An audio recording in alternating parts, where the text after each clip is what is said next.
বাংলাদেশ জামাতে ইসলামী, বাংলাদেশ জামাতে ইসলামী, বাংলাদেশ জামাতে ইসলামী, বাংলাদেশ জামাতে ইসলামী গড়বে গড়বে আল্লাহর হুকুমত, গড়বে গড়বে খেলাফতে রাশেদার, জনগণ নন্দিত আগামী, কোরআনের কাঙ্ক্ষিত আগামী, জনগণ নন্দিত আগামী, কোরআনের কাঙ্ক্ষিত আগামী।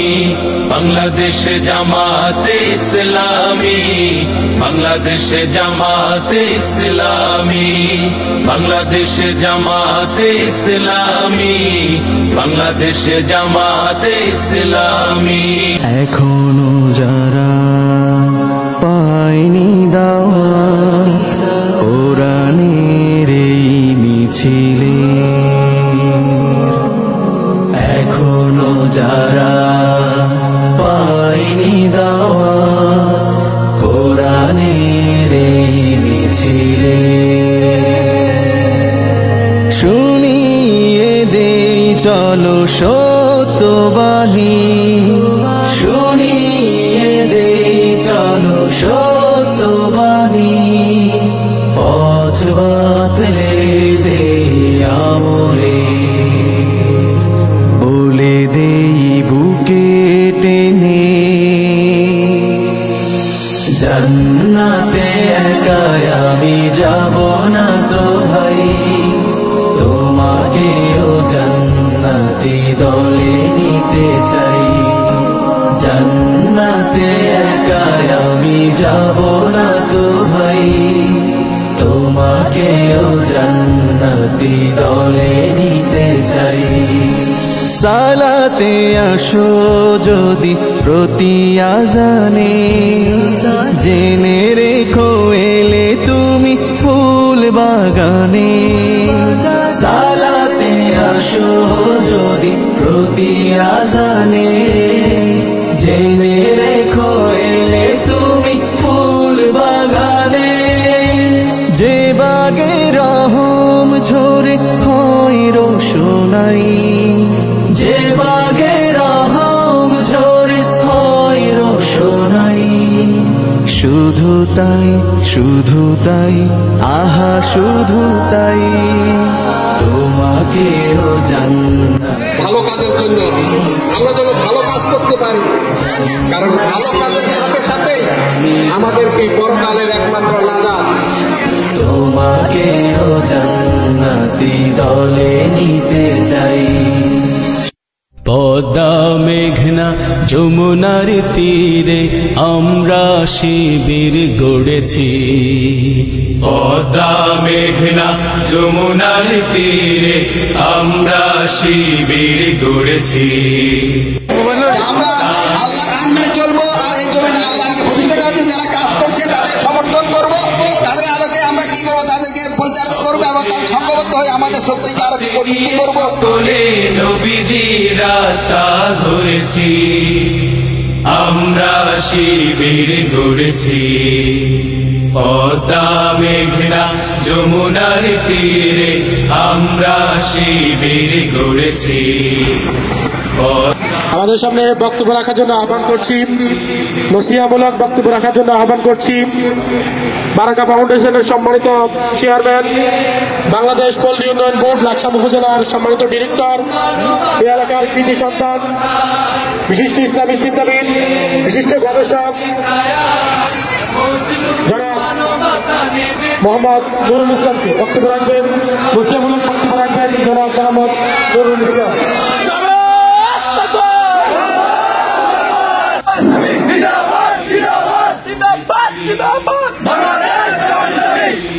দরবারে যিনি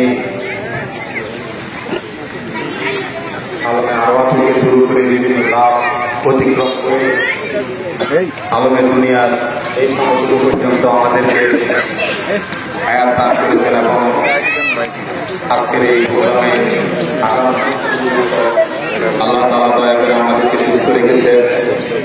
সেই বাংলাদেশ জামাত ইসলাম এবং ইসলামী ছাত্র শিবিরের প্রিয় কর্মীর সহযোগী ভাইয়েরা, পর্দার আলে ভূমিষ্ঠ মা বোনেরা, আসসালামু আলাইকুম ওয়া রাহমাতুল্লাহি ওয়া বারাকাতুহু। আমরা আল্লাহ তাআলার পক্ষ থেকে হয়তো অনুমতি ছিল, সেই কারণে আমরা এখানে আসতে পেরেছি। কারণ এটা হচ্ছে এখানে আমার পূর্বে যারা আলোচনা করেছেন, প্রত্যেকটা বক্তা, প্রত্যেকটা আলোচক কোরআন সুন্নাহ থেকে আলোচনা করছেন, আলহামদুলিল্লাহ। আর এটাই বাংলাদেশ জামাত ইসলামের মূল টার্গেট হচ্ছে এটাই, মানুষকে কোরআন সুন্নাহ ভিত্তিক কথা বলে মানুষকে জাহান্নাম থেকে বাঁচার জন্য পথ বের করে জান্নাতের পথে আহ্বান করার মূল টার্গেট হচ্ছে বাংলাদেশ জামাত ইসলাম এবং ইসলামী ছাত্র শিবিরের মূল উদ্দেশ্য। সম্মানিত উপস্থিতি, যিনি আমাদের রব, আমরা হয়তো এখানে মুখ দিয়ে উচ্চারণ করতেছি যে আল্লাহ আমাদের রব। আমরা শুধু এখানে না, যখন আলমে আরওয়াতে, যখন রূহের জগতে আদম আলাইহিস সালামের পৃষ্ঠদেশ থেকে প্রত্যেকটা রূহকে কিয়ামত পর্যন্ত যত মানুষ পৃথিবীতে আসবে, হিন্দু, মুসলিম, বৌদ্ধ, খ্রিস্টান, যত জাতি আছে, প্রত্যেকটা জাতি মানুষের রূহকে যখন বের করে আলমে আরওয়াতে সেটআপ দেওয়ার পরে তখন আল্লাহ তাআলা ওখান থেকে সাক্ষী নিয়েছেন। আল্লাহ তাআলা বলছেন, স্মরণ করো সেই সময়ের কথা যখন আমি আদমের পৃষ্ঠদেশ হইতে প্রত্যেকটা রূহকে বের করে আলমে আরওয়াতে সেটআপ করে একে অপরের উপর সাক্ষী রেখে আমি তোমাদের কাছ থেকে প্রতিশ্রুতি নিয়েছিলাম তোমাদের রবকে। সূরা আরাফের 172 নম্বর আয়াত আল্লাহ তাআলা বলেন, ওয়াইজ আখাযা মিন রাব্বুকা মিন বনি আদম মিন যুহুরিহিম যুররিয়াতাহুম ওয়া আশহাদাহুম আলা আনফুসিহিম আলাস্তু বিরাব্বিকুম। তোমাদের রবকে, তখন সবাই একযোগে বলেছিল ক্বালু বালা, আমাদের রব হচ্ছে আপনি আল্লাহ। শুধু আল্লাহ বলি সেখানে রব চাই নেই, আমরা আরো বলছি শাহিদ না, আমরা আপনি যে আমাদের রব, আমরা এক অপরের উপর আমরা সাক্ষী আছি। এটা কেন? যেদিন মহাবিচারের দিন, হাসরের ময়দানে যেদিন প্রত্যেকটা মানুষের কাছ থেকে প্রত্যেকটা আল্লাহকে প্রশ্ন করতে না পারে, হে রব, আপনি যে আমাদের মালিক, আপনি যে আমাদের রব, আমাদের সৃষ্টির শুরু থেকে কেন আপনি আমাদেরকে বলে দিলেন না? সেই কারণে আল্লাহ ওখান থেকে স্বীকারোক্তি দিয়ে, আমরা আল্লাহ তাআলার কাছে ওখান থেকে স্বীকারোক্তি দিয়ে বিভিন্ন ধাপ অতিক্রম করে আমরা দুনিয়াতে এসেছি। সবাইকে উপস্থিতি, মানুষের স্থায়ী হায়াত হলো 5টা, অস্থায়ী হায়াত হলো 5টা, আর স্থায়ী হায়াত হলো একটা। অস্থায়ী হায়াত 5টা হচ্ছে আলমে আরওয়া, রূহের জগতে হায়াত, এরপরে হচ্ছে আলমে বুতুন, মায়ের গর্ভের জগতে হায়াত, এরপর আলমে দুনিয়ার জীবনে হায়াত, এরপর আলমে বারজাখ, কবর জীবনে হায়াত, এরপর আলমে হাসর জীবনে হায়াত। এই 5টা হায়াত হচ্ছে মানুষের অস্থায়ী। এই 5টা অস্থায়ী হায়াতের মধ্যে সর্বোত্তম এবং সবচেয়ে গুরুত্বপূর্ণ হায়াত হলো এই আমরা বর্তমানে যেটার মধ্যে আমরা আছি, আলমে দুনিয়া। এই দুনিয়ার জীবনে হায়াত হলো মানুষের জীবনে সবচেয়ে গুরুত্বপূর্ণ হায়াত। কারণ এই দুনিয়াটা আল্লাহ তাআলা আমার আর আপনার জন্য এটা পরীক্ষার জায়গা। এই দুনিয়াটা আমার আর আপনার জন্য পরকালে আমাদেরকে রেজাল্ট দেওয়ার জায়গা। আমরা যদি এখানে লেখাপড়া করতে যাই, এসএসসি পরীক্ষা রাখতে পর্যন্ত 9 থেকে 10 বছর আমরা অনেক লেখাপড়া করা লাগে। এরপরে যখন আমরা এসএসসি পরীক্ষা দিই, এরপর আমাদেরকে রেজাল্ট দেওয়া হয়। এই দুনিয়ার জীবনটা কারো 1 মিনিট, কারো 1 ঘন্টা, কারো 100 বছর, কারো 60 বছর, কারো 50 বছর। অস্থায়ী হায়াতটা পৃথিবীর প্রত্যেকটা মানুষের জন্য হলো পরীক্ষার জায়গা। দিস ইজ দ্য এক্সামিনেশন হল for the all kind of human beings. প্রত্যেকটা মানুষের জন্য এই দুনিয়ার জীবনটা হলো পরীক্ষার জায়গা। এখানে আপনার এই কৃতকর্মের উপর ডিপেন্ড করে আল্লাহ তাআলা আপনাকে পরবর্তীতে হয়তো জান্নাত আর নাহলে জাহান্নাম, ওই হলো আপনার স্থায়ী ঠিকানা। হয়তো জান্নাত আর নাহলে জাহান্নাম, খালিদান ফিহা আবাদা, খালিদান আবাদা। হয়তো আপনাকে জান্নাতে দেওয়া লাগবে আর না আপনাকে জাহান্নামে দেওয়া হবে।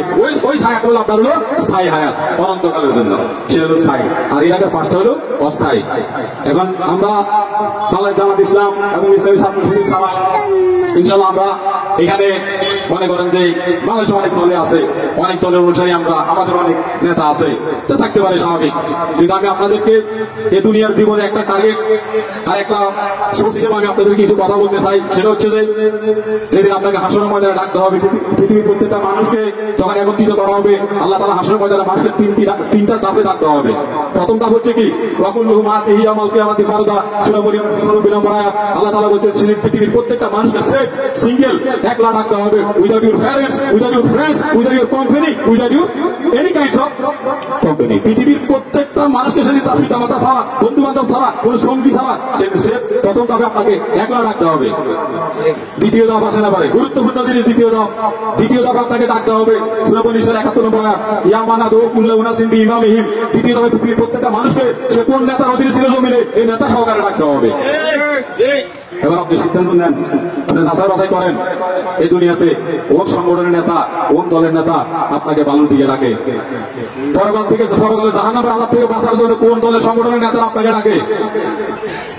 আপনার কাছে শুনতে খারাপ লাগতে পারে, বিরক্তিকর লাগতে পারে, ইগো লাগতে পারে, অহংকার লাগতে পারে, হিংসা লাগতে পারে, কিন্তু দিস ইজ ট্রু। এটাই হলো বাস্তবতা, এটাই হলো সঠিক।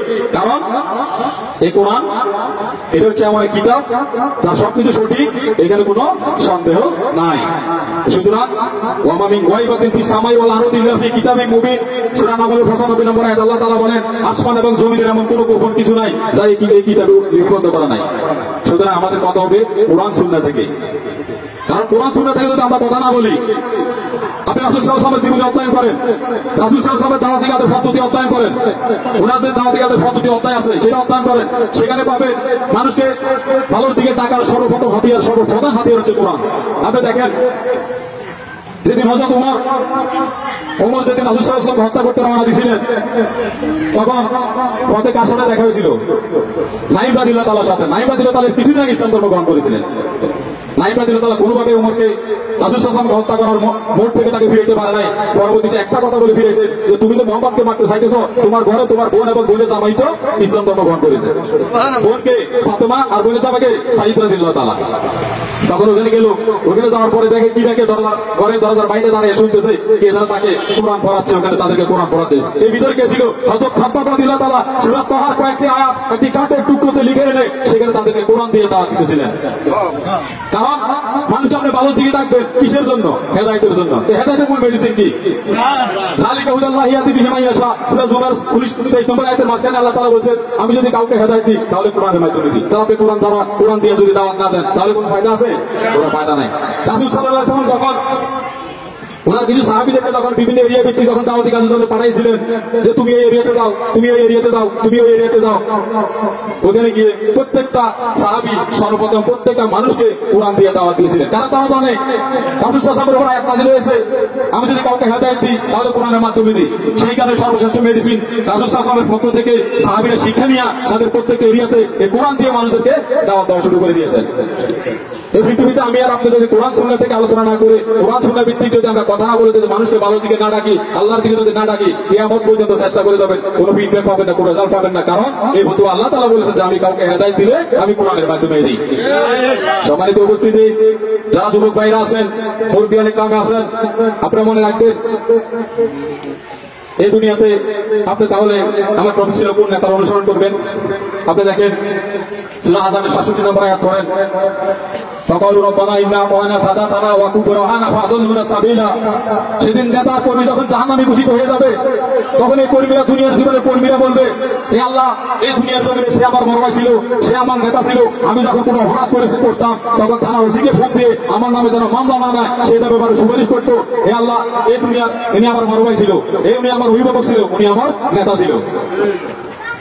68 নম্বর আয়াত করেন রব্বানা আতিহিম যিফাইনি মিনাল আযাবি ওয়া লা'আনহুম লা'নান কাবীরা। তখন ওই শিষ্যরা, ওই কর্মীরা আল্লাহ তাআলার কাছে বলবে আল্লাহ, তার কারণে, এই নেতার কারণে, বড় ভাইয়ের কারণে আমরা দুনিয়ার জীবনে বিভিন্ন গাফেল কাজের সাথে, বিভিন্ন খারাপ কাজের সাথে জড়িত ছিলাম। আল্লাহ আপনার কাছে আজকে আমাদের অনুরোধ, আমাদেরকে যে শাস্তি দিবেন আজকে আমার ওই নেতাকে ডাবল শাস্তি দেন, দ্বিগুণ শাস্তি দিয়ে দেন। সুতরাং নির্বাচন করবেন তারা, আপনারা নিজেই আপনার নেতা নির্বাচনটা আগে করবেন, সেটা আপনারাই সিদ্ধান্ত নেওয়া লাগবে। সূরা আল মুমিনুনের 47-48 নম্বর আয়াত দেখেন, ওয়া ইযা তাহাতুনা ফিন নারি ফায়াকুলু দুআফাউ লিল্লাযিনা ইসতাকবারু ইন্না কুননা লাকুম তাবআন ফাহাল আনতুম মুগনুনা আন্না নাসিবাম মিনান নার। সেদিন নেতার কর্মী যখন একসাথে আল্লাহ মাফ করে জাহান্নামে ডিক্লেয়ার হয়ে যাবে, জাহান্নামে বসে বসে তারা কথোপকথন হবে, হে নেতা, দুনিয়াতে আপনার অনেক প্রভাব ছিল, অনেক শক্তিশালী ছিলেন, অনেক ক্ষমতা ছিল, আজকে আল্লাহ তাআলার কাছে বলে আমাদের জন্য কিছু জাহান্নামের আযাবটা কিছু কমাই দেন। 48 নম্বর আয়াতে নেতা বলবে আল্লাযিনা ইসতাকবারু ইন্না কুল্লুন ফিহা ইন্নাল্লাহা ক্বাদ হাকামা বাইনাল ইবাদ। এটা কিভাবে সম্ভব? আল্লাহ তাআলার পক্ষ থেকে তো আমাদের জন্য এটা ফয়সালা হয়ে গেছে। কে বলবে? নেতা। ভাই এগুলো সব সত্য কথা, রেকর্ডিং করে নিয়ে নেন, রেকর্ডিং করে নিয়ে নেন। যদি কোরআনের সাথে না মিলে জীবনে কোনোদিন আপনার সামনে কথা বলবেন না, রেকর্ডিং করে নিয়ে নেন। এগুলো সব আল্লাহ তাআলার পক্ষ থেকে, সব আল্লাহ তাআলার ফতোয়া। এগুলো যখন বলবে যে এগুলো তো আল্লাহ তাআলার পক্ষ থেকে আমাদের জন্য ফয়সালা হয়ে গেছে, তখন নেতা এবং সহযোগী কর্মীরা একসাথে জাহান্নামের ফেরেশতার কাছে আপিল করবে। কি বলবে? এই জাহান্নামের ফেরেশতা, এটা কাজ করো। وقال الذين في النار لخزنة جهنم ادعوا ربكم يخفف عنا يوما من العذاب। জাহান্নামের ফেরেশতার কাছে বলবে, এই ফেরেশতা আল্লাহর কাছে আমাদের জন্য আফি করেন না, অন্তত পক্ষে আমাদের আমলনামা থেকে জাহান্নামের একটা দিনের আযাব যেন আল্লাহ তাআলা আমাদেরকে কমিয়ে দেয়। এক দিনের আযাবের জন্য সেদিন নেতা এবং সহযোগী সহকারে আফি করবে আল্লাহ তাআলার কাছে। চেকিং করে নেন, বাসায় গিয়ে কোরআন মিলাবেন। এখন সিদ্ধান্ত কার? আপনার। আমাদের দায়িত্ব কি? বাংলাদেশ জামাত ইসলামী ছাত্র শিবিরের দায়িত্ব কি? আমার আমাদের বলছে সুরা গাছের পিছনে সাদাকির নাম আনতা মুযাক্কির। আমাদের দায়িত্ব হলো কি? শুধু বলে দেওয়া। আমরা বলে যাইতেছি, কারণ this is responsibility from our creator. Allah তাআলার পক্ষ থেকে সেটা আমাদের জন্য কি? দায়িত্ব। একটু আগে দায়িত্ব সবার ঘোষণা হয়েছে। আমাদের ফাদার তিনি বলে গেছেন দিস ইজ দ্য ফর্মালিটি। আসলে এটা ফর্মালিটি, এটা একটা ফর্মালিটি। আমরা তো দায়িত্ব দুনিয়াতে যেদিন এসেছি আমাদের আমি সাহেব বলেছেন ইন্নী জাইলুন ফিল আরদি খলিফা, ওই থেকে তো আমরা পৃথিবীর প্রত্যেকটা মানুষ দায়িত্ব। পৃথিবীর প্রত্যেকটা মানুষ, সে রিক্সাচালক, যেদিন মজুর হোক, সে প্রধানমন্ত্রী হোক, সে স্কুল শিক্ষক হোক, সে যেই লেভেল হোক, সে যেই দলের হোক, সে স্ব অবস্থা থেকে দায়িত্বশীল। আর প্রত্যেকটা মানুষের সাথে তার দায়িত্ব সম্পর্কে জিজ্ঞাসাবাদ করা। আপনার জীবনে যদি কোনো দায়িত্ব সম্পর্কে যদি আপনাকে প্রশ্ন করা হয়, রাসূলুল্লাহ বলেছেন ইবনে মাজাহ কিয়ামত করবেন হাদিস, বিচারক কোনো মানুষকে যদি আল্লাহ তাআলা 60-70 বছর জিন্দেগির একটা কৃতকর্ম সম্পর্কে যদি জিজ্ঞাসা করে, এই পৃথিবীর কোনো মানুষ যত বড় বুজুর্গ হোক না সে কোনোদিন অ্যান্সার দিতে পারবে না। আমরা আল্লাহ তাআলা আপনাদেরকে ডাকতেছেন, ওয়াল্লাহু ইয়াদউ ইলা দারিস সালাম। সূরা ইউনূসের 25 নম্বর আয়াতের প্রথম অংশে আল্লাহ তাআলা বলেন ওয়াল্লাহু ইয়াদউ ইলা দারিস সালাম। আল্লাহ তাআলা আমাদেরকে শান্তির নিবাসের দিকে ডাকতেছেন। আল্লাহ তাআলা বলতেছে আমি তোমাদেরকে শান্তির নিবাসের দিকে ডাকতেছি। আর আপনি আমরা এবার নেতার পিছনে করি, ফজর চলে যায় খবর নাই, জোহর চলে যায় খবর নাই, আসর চলে যায় খবর নাই, মাগরিব চলে যায় খবর নাই, কোনো খবর নাই ওই নেতা। সেদিন আফসোস করবে, সূরা আল-বাকরা 40 নম্বর আয়াতের লাস্টের অংশ হবে, সেদিন আফসোস করবে লাইতানি কুনতু তুরাবা। সেদিন মানুষ শুধু আফসোস করবে সেদিন যখন জাহান্নামে ডিক্লেয়ার হয়ে যাবে। ঠিক আছে, এখন আমাদের এখন সিদ্ধান্ত নেওয়া লাগবে। কি সিদ্ধান্ত নিব? আমরা কোন নেতার অধীনে চলবো? ভাই সেদিন আল্লাহ তাআলা কাউকে দ্বিতীয়বার এখানে আসার কোনো সুযোগ দিবেন না। পার হয়ে যাইতেছে না। আপনাদের কাছে আমার উদাত্ত আহ্বান থাকবে, যারা স্টুডেন্ট আছেন, মুরব্বী আছেন, এই বারাকা ফাউন্ডেশনের অধীনে বিনা বেতনে কোরআন শিক্ষার ব্যবস্থা করে দিয়েছি। আমি দেখি 8 থেকে 10 কত মানুষ মুসলমান বলে, কত মানুষ এই দোকানে বসে বসে আড্ডা দেয়, কত সেখানে কোরআন শিখতে আসে না। কিয়ামতের দিন আমি বিশ্বাস করেন এই কথা আপনাদেরকে 100 বার জিজ্ঞাসা করবে, 100% জিজ্ঞাসা করবে যে সিরিয়ার উত্তর ভারতে এই বারাকা ফাউন্ডেশনের প্রত্যেকটি সুন্দর করে কোরআন শিক্ষা হইতো, তোমরা কোরআন শিখতে যাও নাই, অথচ দোকানে বসে বসে আড্ডা দিতে। এই কোরআনের বিয়ে কি জানেন? সেদিন রাসূল বলবে ইয়া রাব্বি, হে আমাদের রব, ইন্না কওমি ইত্তাখাযু হাযাল কুরআনা মাহজুরা। সূরা ফুরকানের 30 নম্বর আয়াত আল্লাহ তাআলা বলেন, সেদিন রাসূল বলবে হে আমার রব, এই দুনিয়ার এই মানুষগুলো আমার উম্মত ছিল দুনিয়াতে। যাহারাল ফাসাদু ফিল বাররি ওয়াল বাহরি বিমা কাসাবাত আইদিন নাস লিইউযিকাহুম বা'দাল্লাযী আমিলু লাআল্লাহুম ইয়ারজিউন। সূরা রুমের 41 নম্বর আয়াত আল্লাহ তাআলা বলে, হে দুনিয়ার মানুষেরা, তোমাদের কৃতকর্মের কারণে জলে স্থলে সব জায়গায় আমার পক্ষ থেকে বিভিন্ন আযাব ছড়িয়ে পড়তেছে। ওষুধ কি? লাআল্লাহুম ইয়ারজিউন, আশা করি তোমরা খারাপ কাজ ছেড়ে ভালোর দিকে আসবে। আমরা কি আসতেছি? এত বড় করোনা মহামারী ভাইরাস দিয়ে কত মানুষ মারা গেছে, কত মানুষ ক্ষতিগ্রস্ত হয়েছে। কিছুদিন আগে আমাদের এই বাংলাদেশে বড় বড় বন্যা দিয়া কত মানুষ ক্ষতিগ্রস্ত হয়েছে। আমরা কি এখনো আসছি খারাপ কাজ ছেড়ে ভালোর দিকে? আসি নাই। আল্লাহ বলতেছে আমি আযাব দিতেছি কোন কারণে? তোমাদের কৃতকর্মের কারণে। আমি ওষুধ বলে দিলাম লাআল্লাহুম ইয়ারজিউন, আশা করি তোমরা খারাপ কাজ ছেড়ে ভালোর দিকে আসবে। তো আমরা 3 দিন আরো এটা বাড়াই দিতেছি, তার লাগে আযাব কমে দিবে নাকি? আপনি বলেছেন ইতিহাস পড়েন তো, আপনি বলেছেন আসলে কথা বলতে সময় লাগে 1 থেকে 2 ঘন্টা, কিন্তু সময় তো কম, সময় চলেই থাকে। এক একটা টপিক নিয়ে কথা বলতে সময় লাগে অনেক, বসে চলে সময় অনেক লাগে। যাই হোক, এবং ইসরায়েল জাতিকে এই যে ফিলিস্তিন ছোট ছোট শিশু বাচ্চাদেরকে এই যে এভাবে মারতেছে, আল্লাহ কি দেখে না? দেখে। এই পৃথিবীতে আল্লাহ তাআলা সবচেয়ে বেশি করছিল বনি ইসরায়েল জাতির উপরে, কারণ আল্লাহ স্বয়ং তাদেরকে মান সালোয়া 2টা খাবার জান্নাত থেকে আনে তাদেরকে খাওয়াইছে। তাদের অনেকে মেধা দিছে, অনেক বুদ্ধি দিছে, রাজত্ব দিছে। আমার সাথে যে ওয়াদা করেছে, যদি ওয়াদা তোমরা ভঙ্গ না করো, আমি আল্লাহ তোমাদের কাছে ওয়াদা দিতেছি আজীবন তোমরা পৃথিবীতে রাজত্ব করবে। কিন্তু দুনিয়ার লোভে পড়ে, শয়তানের ধোঁকায় পড়ে কি করতে আল্লাহ তাআলার সাথে ওয়াদা ভঙ্গ করে ফেলেছে। আল্লাহ তাআলা দেখেন কিছু হইতেছে, হ্যাঁ, অথচ শিশু বাচ্চাগুলো মনে করেন যে হয়তো আল্লাহ তাআলা তাদেরকে জান্নাতে দিয়ে দিবেন, আলহামদুলিল্লাহ তারা খুশিতে থাকবে। আমরা দুনিয়াতে আছি, আমাদের পিছনে সব সময় শয়তান লেগেই থাকবে ভাই। আমাদের কোনো উদ্দেশ্য নাই, আল্লাহর কসম করে বলতেছি, আমাদের কোনো উদ্দেশ্য নাই। আমাদের একটা উদ্দেশ্য, কুরআন পোসাবু ওয়া আলাইকুম না, তোমরা নিজেরা জাহান্নামের আযাব থেকে বাঁচো, তোমার আহার পরিবার থেকে জাহান্নামের আযাব থেকে বাঁচো। বন্ধু বান্ধব সেটআপ দিতেছেন, ওয়ালা ইয়াসালু হামিমুন হামিমা, সূরা আল-মাআরিজে 10 নম্বর আয়াত। সেদিন এক বন্ধু আরেক বন্ধুকে খবর নিবে না, ইউবাসসারুনাহুম 11 নম্বর আয়াত। অথচ একজন আরেকজনকে দেখবে। এমন বন্ধু বান্ধব সেটআপ দিবেন, এমন বন্ধু বান্ধব সাথে আপনি জীবন পরিচালনা করবেন, যে বন্ধু বান্ধব আপনাকে নামাজের আযান দিলে নামাজের কথা স্মরণ করিয়ে দেয়, যে বন্ধু বান্ধব আপনাকে আল্লাহর কথা স্মরণ করিয়ে দেয়, যে বন্ধু বান্ধব আপনাকে পরকালের কথা স্মরণ করিয়ে দেয়, ওইসব বন্ধু বান্ধব সেটআপ দেন। দুনিয়াতে অনেক ফিতে আছেন না, এখানে ধরা, সব ধরা, কোরআন করেন সব ধরা। সূরা লোকমানের 13 নম্বর আয়াত আল্লাহ পৃথিবীতে প্রত্যেকটা ফিতার জন্য আল্লাহ নাযিল করেছে। লোকমান আলাইহিস সালাম তার ছেলেকে বলছিল, ইয়া বুনাইয়া, হে আমার ছেলে, লা তুশরিক বিল্লাহ, আল্লাহর সাথে শিরক করো না, ইন্না শিরকা লা যুলমুন আযীম, নিশ্চয় শিরক হচ্ছে বড় ধরনের জুলুম। আপনি যখন পিতা হবেন, আপনার যখন সন্তান হবে, সন্তান যখন বুঝের হবে, সন্তানকে সামনে বসিয়ে ওই আয়াতের হক আদা করবেন। হে সন্তান, আল্লাহ তাআলার পক্ষ থেকে ঘোষণা আসছে, লা তুশরিক বিল্লাহ, আল্লাহর সাথে কখনো শিরক করবে না। সাথে সাথে আপনার সন্তান আপনাকে প্রশ্ন করবে, হোয়াট ইজ শিরক? শিরক কি বাবা? আদায় করছেন? আজ পর্যন্ত বলছেন? কোনদিন কোন সন্তানকে সামনে বসাইয়া বলেন নাই। ধরা তো, কারণ আমরা তো আসল জায়গায় যাই না, আমরা মূল পয়েন্টে থাকি না। কত কিতাব তো দুনিয়াতে পড়লে কোন কিতাব সম্পর্কে তো আল্লাহ তাআলা সেদিন প্রশ্ন করবে না। আল্লাহ তাআলা আপনাকে কোরআন সম্পর্কে অবশ্যই প্রশ্ন করবে। সূরা যুখরুফের ৪৪ নম্বর আয়াত আল্লাহ তাআলা বলেন, হে নবী, এই কিতাব আপনার জাতির জন্য উপদেশ ছিল, অচিরেই আপনাদের সবাইকে কিতাব সম্পর্কে প্রশ্ন করা হবে। আমরা তো আসল জিনিসে নাই। আপনি কি জানেন আপনার সন্তান আপনার নামে সেদিন মামলা করবে? এই যে দিনের শিক্ষা দেন না, সন্তান কোন দিকে যাইতেছে, কোন জায়গায় যাইতেছে, কার সাথে চলতেছে, কার সাথে আড্ডা দিতেছে, কোন সংগঠনের সাথে মিশতেছে, মিশেন না। এখন বলেন যে ভাই সংগঠন পাবেন, আরে সংগঠন তো ফরজ, এটা তো আল্লাহর হুকুম, এটা তো আল্লাহর হুকুম, ডাইরেক্ট ফরজ। فَلْتَكُن مِّنكُمْ أُمَّةٌ يَدْعُونَ إِلَى الْخَيْرِ وَيَأْمُرُونَ بِالْمَعْرُوفِ وَيَنْهَوْنَ عَنِ الْمُنكَرِ وَأُولَٰئِكَ هُمُ الْمُفْلِحُونَ। সূরা আল ইমরান 104 নম্বর আয়াত। তোমাদের মধ্যে অবশ্যই এমন একটা দল থাকতে হবে যারা মানুষকে সৎ কাজে আদেশ দিবে আর অসৎ কাজে নিষেধ করবে। আল্লাহ তাআলার হুকুম। দেখেন আপনি মিলেন, আপনি নেতা, আপনি হাদিস পড়েন, ইবনে মাজার 42 নম্বর হাদিস, তিরমিজি শরীফের 2676 নম্বর হাদিস, আবু দাউদের 4704 নম্বর হাদিস, মুসনাদ আহমদের 16692 নম্বর হাদিস, দারমি শরীফের 95 নম্বর হাদিস, মিশকা শরীফের 165 নম্বর হাদিস, সেম হাদিস। তোমরা পৃথিবীতে এমন নেতার আনুগত্য করো যে নেতা তোমাদেরকে কোরআন দিয়ে পরিচালিত করবে। ওই নেতা যদি নাক বোঝা হয়, হাফসি গোলাম হয়, কোনো সমস্যা নাই, তবে ওই নেতা তোমাদের কোরআন দিয়ে পরিচালনা করা লাগবে।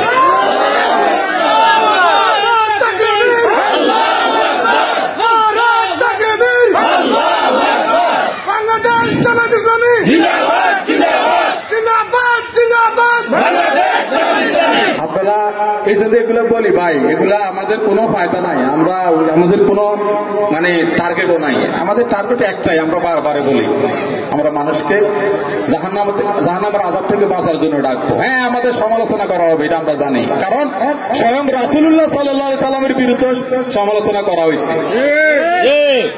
যেদিন রাসূল সাল্লাল্লাহু আলাইহি সাল্লাম বলছিলেন জমিন আল্লাহর, আইন চলবে আল্লাহর, সেদিন থেকে রাসূলের সাথে শত্রুতা শুরু হয়ে গেছে। কারণ আল্লাহর জমিনে যদি আল্লাহর আইন চলে, আমার যে ব্যক্তিগত স্বার্থ আছে এগুলো স্বার্থ হাসিল হবে না, সেই কারণে শত্রুতামি করা শুরু হয়ে গেছে। এই জন্য কোরআনে যারা কোরআনে কথা বলবে, যারা কোরআন সুন্নাহ দিয়ে মানুষদেরকে আল্লাহর দিকে আহ্বান করবে, আপনারা মনে রাখবে, যারা এদের বিরোধিতা করবে, এদের ব্যাপারে ষড়যন্ত্র করবে, তারা বুঝবেন যে তাদের ব্যক্তিগত কোনো স্বার্থের মধ্যে আঘাত আসতেছে। তবে আমার মামা যেটা বলতেছে, এখানে ভয়ের কোনো কারণ নাই। ওয়ামা কারু ওয়ামা কারুল্লাহু ওয়াল্লাহু খায়রুল মাকিরিন। সূরা আল ইমরানের 54 নম্বর আয়াতে আল্লাহ তাআলা বলছে, তোমরা যত রকম ষড়যন্ত্র না কেন করো না কেন, আমি আল্লাহর কাছে কৌশল আছে, আমি কৌশল দিয়ে তোমাদের সব সম্পর্কে দুলিচ্ছাদ করে দিই। সিস্টেম সব মার্কা। আমরা তো প্রতিনিধিও না, আমরা তো দুনিয়ার কারো গোলামি করি না, আমরা দুনিয়ার কারো গোলামিও করতে চাই না। আমরা তো গোলাম হলাম আল্লাহর, জন্মের পর থেকে আল্লাহর গোলাম, মৃত্যুর আগ পর্যন্ত আল্লাহর গোলাম, সবসময় আমরা আল্লাহর গোলাম। আমাদের টার্গেট কি একটাই, মানুষদেরকে কোরআন সুন্নাহ দিয়ে মানুষদেরকে আল্লাহর দিকে আহ্বান করব। আমরা চাইবো না, আমরা এখন যদি আমাদের অন্য কোনো দলের কোনো ভাই যদি আমাদের সামনে যদি কোনো অসুস্থ হয়, আমরা দেই না, আমরা সহযোগিতা করতে চাই, আমাদের অন্তর কাঁদে। কারণ আমরা আল্লাহ তাআলার পক্ষ থেকে প্রতিনিধির যে দায়িত্বটা ওটা আমরা মোটামুটি একটা অনুধাবন করার মানুষদের নিয়ে আমরা এখানে আসি বা আসতেছি। বাংলাদেশ জামাত ইসলাম এবং ইসলামী ছাত্র শিবিরের আমি বারবারে বলি, মূল টার্গেট হচ্ছে ওইটাই, আল্লাহর জমিনে আল্লাহর দ্বীনকে প্রতিষ্ঠিত করা। আমি সর্বশেষ একটা হাদিসের কথা হয়তো আজান দিয়ে দিবে, মুসলিম শরীফের 6582 নম্বর হাদিস। হুজুর সাল্লাল্লাহু আলাইহি সাল্লাম বলছে, পৃথিবীতে কোনো মানুষ তার ব্যক্তিগত আমল দিয়ে সে জান্নাতে যাইতে পারবে না যতক্ষণ না আল্লাহর দয়া না করে। এই হাদিসের উপর আমি একটু চিন্তা ভাবনা করছিলাম, একটু সময় ব্যয় করছিলাম, কিভাবে রাসূল সাল্লাল্লাহু আলাইহি ওয়াসাল্লাম কেন এই কথাটা বলল। পরে দেখলাম সূরা আল ইমরানের 74 নম্বর যখন আয়াত পড়লাম, ইয়াখতাসু বিরহমাতিহি মান ইয়াশা ওয়াল্লাহু যুল ফাদলিল আযীম, আল্লাহ তাআলা বলতেছে আমি যদি কাউকে দয়া করি তাকে হেদায়েতের জন্য বাছাই করি। তাহলে আমি চিন্তা করলাম, একটা মানুষ যদি জান্নাতে যাইতে হয় অবশ্যই তাকে দুনিয়ার জীবনে হেদায়েতের জিন্দেগি করতে হবে, এটা করা লাগবে। তো যেহেতু আল্লাহ তাআলা বলছে যদি আমি কাউকে দয়া করলে তাকে হেদায়েতের জন্য বাছাই করি, তার মানে মূল পয়েন্ট আল্লাহর দয়া। আপনার আমল তো কিছু না, আমলটা কি as a Muslim this is our duty, একজন মুসলমান হিসেবে এটা আপনার আমার দায়িত্ব। কিন্তু জান্নাতের ফয়সালা কার কাছে? আল্লাহ তাআলার কাছে। আল্লাহ তাআলা এমনও তো করতে পারে কোনো কিছু একটা বিনিময় আল্লাহ আপনার উপর সন্তুষ্ট হয়ে আল্লাহ আপনাকে জান্নাত দিয়ে দিবে। এখন আল্লাহর স্পেশাল দয়া পাইতে কি করা লাগবে? লেখাপড়া করেন বুঝতে পারবেন, হাদিস পড়েন বুঝতে পারবেন, কোরআন পড়েন বুঝতে পারবেন, বিশ্ব রাজনীতি পড়েন বুঝতে পারবেন, ইহুদিবাদের মুখোশ পড়েন বুঝতে পারবেন, দ্য সিক্রেট অফ জাইনিজম পড়েন বুঝতে পারবেন, the last new world order পড়েন বুঝতে পারবেন, তালমুদ পড়েন বুঝতে পারবেন। কত কিতাব আছে, এগুলো পড়েন, এগুলো পড়লে বুঝতে পারবেন এ বর্তমান সময়ে কোন কাজ করলে আল্লাহকে স্পেশাল ভাবে খুশি করা যাবে। আমি আল্লাহ তাআলা আমাকে যতটুকু জ্ঞান দয়া করে দান করেছে, আমি যতটুকু লেখাপড়া করেছি, ওই লেখাপড়া থেকে আমি সবকিছু ব্যয় করে আমি একটু যাচাই করে আমি একটু তথ্য পেয়েছি। সেটা হচ্ছে যে বর্তমানে আল্লাহ তাআলাকে স্পেশালি খুশি করার জন্য একটা কাজ, সেটা হচ্ছে যে আল্লাহর জমিনে আল্লাহ দ্বীনকে প্রতিষ্ঠিত করার কাজে নিয়োজিত থাকা লাগবে। কারণ এই পৃথিবীর কোথাও কোনো জায়গায় আল্লাহর জমিনে আল্লাহ দ্বীন প্রতিষ্ঠিত নয়। সুতরাং আপনি যদি, আমি এখানে বলতে চাই, আপনি যদি এই জমিনে আল্লাহ দ্বীনকে প্রতিষ্ঠিত করার কাজের সাথে নিজেকে বিলিয়ে দিতে পারেন, নিজেকে রাখতে পারেন আল্লাহ তাআলাকে সন্তুষ্টি অর্জনের উদ্দেশ্যে, আমি আশা করি আল্লাহ তাআলা আপনার উপর স্পেশালি খুশি হয়ে আল্লাহ তাআলা আপনাকে দয়া করতে পারে। আমরা ইনশাআল্লাহ একমত আছি তো? এটা ছাড়া শান্তির কোন সিস্টেম নাই। আসলে এই জমিনে নামাজ যেমন ফরজ, রোজা যেমন ফরজ, ঠিক তেমনি ভাবে ফরজ আল্লাহর জমিনে আল্লাহ দ্বীন কায়েম করা তেমন ফরজ। হাকিমুস সালাত যেমন ফরজ আর হাকিমুদ দ্বীনও তেমন ফরজ। যতদিন সমাজ থেকে শুরু করে প্রত্যেকটা স্তরে আপনার আল্লাহর জমিনে আল্লাহ দ্বীন প্রতিষ্ঠিত না হবে, আমি সব জায়গায় কথা বলি, কিয়ামত পর্যন্ত অন্যভাবে সাধন করবে, চেষ্টা করবে, কোনোদিন আপনারা শান্তি চোখে দেখবেন না। কারণ ইন্নাল্লাযীনা ইয়াকতুমুনা মা আনজালনা মিনাল বায়িনাতি ওয়াল হুদা মিন বা'দি মা বায়্যানাহু লিন-নাসি ফিল কিতাব উলাইকা ইয়ালআনুহুমুল্লাহু ওয়া ইয়ালআনুহুমুল লাঈনুন। সূরা বাকারা 159 নম্বর আয়াত আল্লাহ তাআলা বলেন, দুনিয়ার মানুষ যখন দুনিয়া পরিচালনা করতে গিয়ে, কোন দেশের মানুষ যদি রাষ্ট্র পরিচালনা করতে, আমার কাছে একটা টপিক আসছে মাগরিবের পর হচ্ছে কি ইসলামী সমাজ বিনির্মাণে পরিবার ও মহিলাদের দায়িত্ব সম্পর্কে আলোচনা। যাই হোক, আচ্ছা যাই হোক, তো আমাদের ভাই আমরা যারা আছি ইনশাআল্লাহ আমরা সবসময় চেষ্টা করবো। ভাই আমি একটা কথা বলি, সূরা ফিতরের 19 নম্বর আয়াত পড়বে, ইয়াউমালা তামলিকু নাফসুন লিনাফসিন শাইআ, সেদিন এমন একটা দিন যেদিন কেউ কারো উপকার করতে পারবে না। আমার বাপ ওই যে আমার এখানে বসা আছে, এই আলমপুরি সভাপতি, আমার বাবা এই সিরিয়ার আলমপুরি সভাপতি হচ্ছে সূরা বাকারা 34-35 নম্বর আয়াত ওইখানে লেখা আছে, ইয়াউমা ইয়াকুলু মারউ বিনাতিহি, সর্বপ্রত্যেক মায়ের সাথে ভাই অস্বীকার করবে, ওয়া উম্মিহি মায়ের সাথে, ওয়া আবুহু করে অস্বীকার করবে। পরবেলা আপনাকে বাঁচার জন্য আপনাকে পুঁজি তৈরি করে নিতে হবে। কারণ প্রথম দফাতে ডাক দেবে আপনি ভিটা মাথা ছাড়া, একলা সেফ একলা। এই জন্য মনিবাব আপনি আল্লাহকে মানেন, মালিক আপনার আল্লাহকে মানতে হবে, আপনি সকল কিছু তত্ত্বাবধায়ক আপনি আল্লাহকে মানতে হবে। একটা কথা মনে রাখবেন, দুনিয়া সকল মানুষ আল্লাহর আপনার উপর অসন্তুষ্ট থাকুক, যদি মনিব আপনার উপর খুশি থাকে আপনি পার।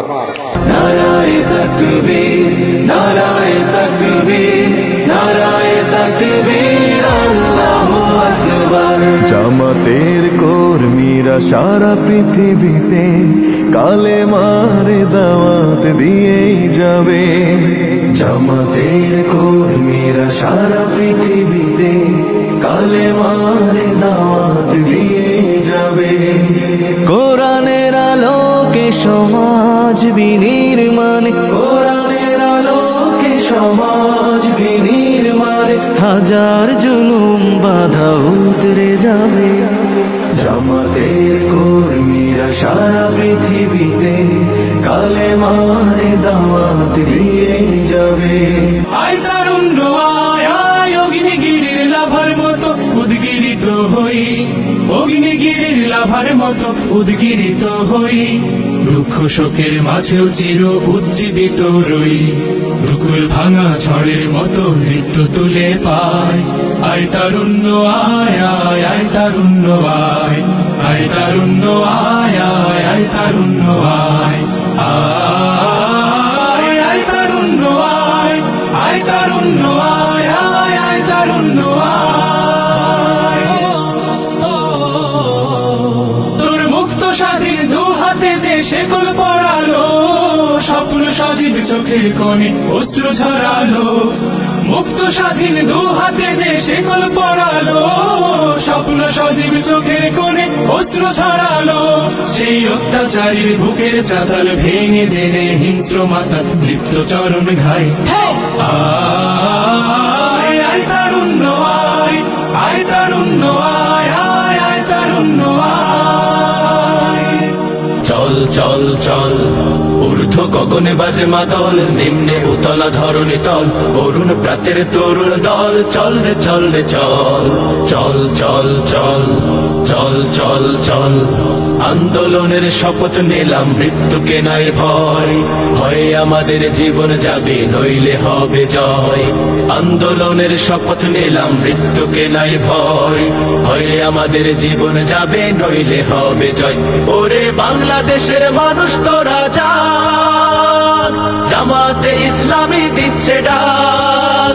ওরে বাংলাদেশের মানুষ তোরা জাগ, জামাতে ইসলামী দিচ্ছে ডাক। চল চল চল চল চল চল চল রে চল রে চল, চল রে চল রে চল। আমার ভাই আর বোনের খুনে বীজ ঢালা পতলাল, স্বজন হারা শোকের মিছিল চলবে কতকাল।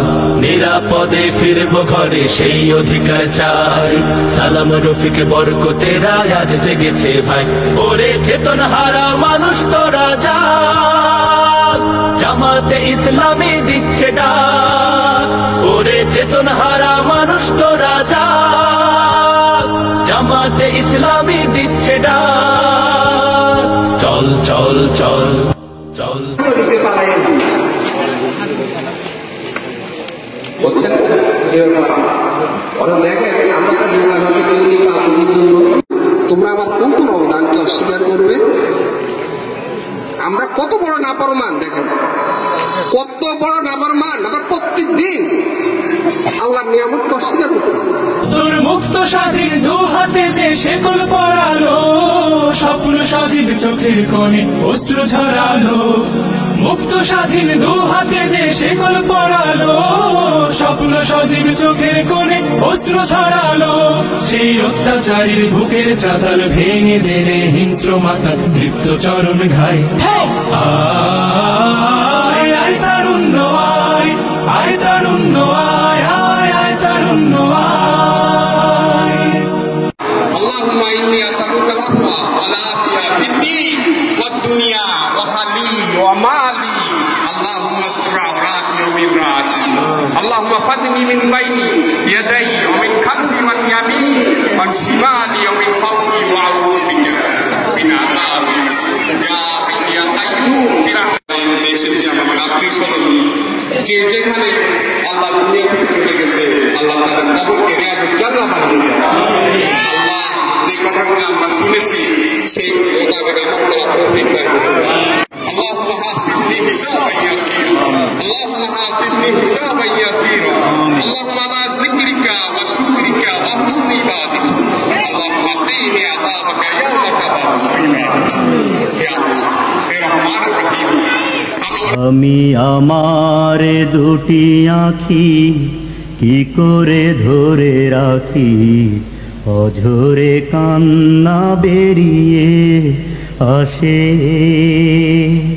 আমি আমার দুটি আঁখি কি করে ধরে রাখি, অঝরে কান্না বেরিয়ে আসে। আমি আমার দুটি আঁখি কি করে ধরে রাখি, অঝরে কান্না বেরিয়ে আসে। যখন মাসের পরে মাস পেরিয়ে, মাসের পরে মাস পেরিয়ে 15 আগস্ট আসে। আমি আমার দুটি আঁখি কি করে ধরে রাখি, অঝরে কান্না বেরিয়ে আসে। আমি আমার দুটি আঁখি কি করে ধরে রাখি, অঝরে কান্না বেরিয়ে আসে। মাগো তোমার ঘরে সাবিরুনি আমি দায়ু জবারুনি, ও মা তোমার চোখে ঘুম কেড়ে নিয়ে বুক ফাটায় কান্না দিয়ে। মাগো তোমার ঘরে সাবিরুনি আমি দায়ু জবারুনি, ওই হয় নারা সেই সোনার ছেলেদের ফিরতে দিল না তোমার বুকে। আমি আমার দুটি আঁখি কি করে ধরে রাখি, অঝরে কান্না বেরিয়ে আসে। যখন মাসের পরে মাস পেরিয়ে, মাসের পরে মাস পেরিয়ে 11 মাস আসে। আমি আমার দুটি আঁখি কি করে ধরে রাখি, অঝরে কান্না বেরিয়ে আসে।